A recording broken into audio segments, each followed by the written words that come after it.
so now we're ready to get started on the next phase of this, cleaning up the blades, getting the oil cleaned off. We've kind of went through all of that.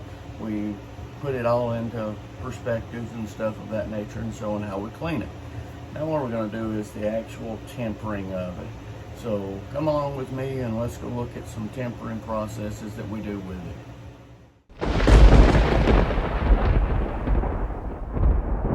Alright, so once you've gotten them out of the quench and stuff, this is some, I don't know if it's myth, if it was just not knowing and technology has gotten better, or if I'm doing it wrong. Well, I always heard that you would have to keep the steel at about 120, 125 after it comes out of the quench, and you want to hurry up and throw it into the tempering process as quick as possible. I've also seen some very well-to-do knife makers that have been doing it for years and selling top-notch knives that quench 50, 60 knives and then heat treat them or temper them weeks and months later, you know. And I was so confused because I had learned one way, you know, hurry up and get them in there. But what I was finding was when you do that and you try to keep it at that temperature, and I would, like I told you earlier, I'd set them up on the top to keep them at that temperature.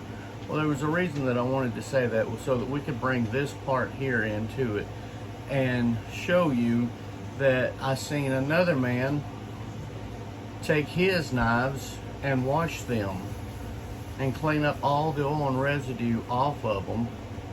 Now, they would still be black. He didn't sand them and all that, because you don't want to put a lot of stress on it because it's very fragile right now. So when I seen that, I researched it. So I started talking. And yes, this is what we do. I'm going to take them in and do it in the house because I don't have a running water out here. Just Dawn dishwashing soap.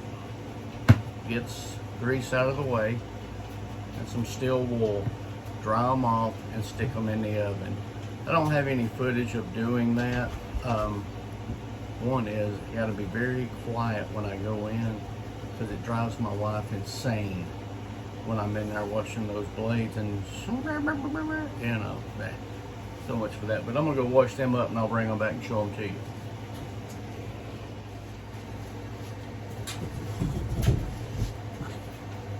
All right, I made it back. She didn't kill me. This is the smoothness, and you want to get all of it off. And that's how, when you get that finish, you'll be working on it. So what I'm going to do now is take it and get my lacquer thinner, give it one last, try to get any oil and residue off of it that may still be on it. Don't want little, if almost all of it off. And that'll give you a smoother finish when it comes out of the heat treat, to where you don't have to go through there and get rid of those spider eyes. And you'll know about those one day if you start doing this, or if you've already been doing it. So we're going to take these to the oven now. All right, so we've got them placed in the oven. I've slid them back. Now we're going to turn this thing here on. It's at 308 degrees inside of it right now.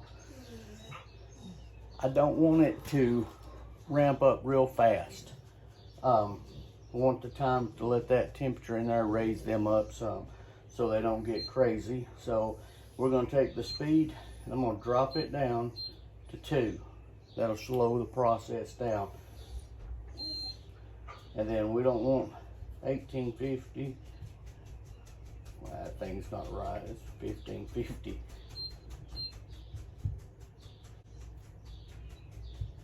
That was set from the previous one on the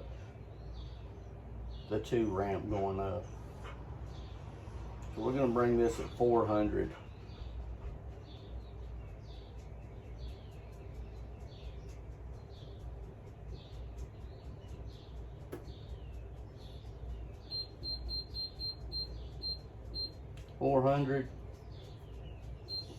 Hold time, we want 2 hours. Now I've not changed that 2-hour sequence ever. I've heard some say you don't even have to. We're going to delay it just to give it a little more time to get that temperature up on them steels. And let's see, 3 minutes. And that's it. Time to go do something else. Well, now that we got a couple hours of just sitting in here doing nothing, right? No, that's not the case. But I am going to talk to you about something. Some people will, especially with a thicker knife, they will grind the bevel on it down to a certain thickness because it saves on belts, and it should be harder and more cut resistant, so to speak. If it's already thinned down, it would quench faster, harden it up. I've done it every which way that you can, and I have found no difference. As long as you've heat treated it, your method, your style, I haven't found any difference, which is going to bring me into something on this little video here that's trying to help you guys with that may be getting started, and not to debunk any one of you that may be watching it that's already a seasoned pro.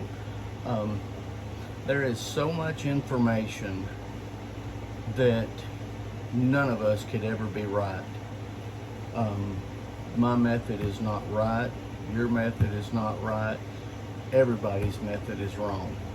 And it's because we have taken so much of all of these different makers over the years in the past, all of these different new steels that have came out, all of this stuff has came into it. When it comes right down to it, is you have to try what works for you to give you the results that you want. And I don't like to go ahead and put my bevel on it. I don't want it to be too thin to cause more stress, to cause more cracks possibly down the road.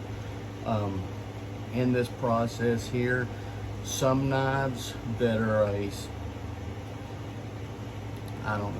a smaller grind on them, that say a Scandi, I put those on before I ever put my handles on. I wrap them up with tape. Is that the wrong way to do it? No, there is no right or wrong way when it comes down to how you process your assembly line of how you make your knife. So some of these things you may be seeing that you've seen other makers out there, that what it boils down to is get as much information as you can, make your mistakes, and move forward. All right, so the first cycle is done. We're dropping down to 398 and turning the camera on, but it's time to go ahead and pull those things out. Same process as it was before. Pull them out, lay them down on something nice and clean. Give them room temperature time, and back into the oven again. Well, that was quick and right off key, I guess. Anyway, we've done the tempering process. Thought I got a better footage of another process, or taking them out, but apparently I didn't. Now I could always go turn the camera over to the oven and stick them back in there and just start pulling them out and saying, woo, camera magic, but there's no need. Here they are tempered. The next process that I'll be doing will be cleaning these up and making scales. And depending on what I decide to do with all of them, we may go ahead and show you some grind. Some of these may be convex, some of them may be a full slicing. I've had a couple of people ask already about making them a convex one like I've done before. But anyway, it's a shorter video. Hope you enjoyed it. Hope you're getting something out of this. It's just my way of doing it and showing you that it works, and you could do it that way too. So just stick around for the next episode coming up, and we'll see what we do actually on that one. So again, if you're not already subscribed, hit the subscribe button, click on the icon, the notification, the bell, and all those things there. So thanks, guys.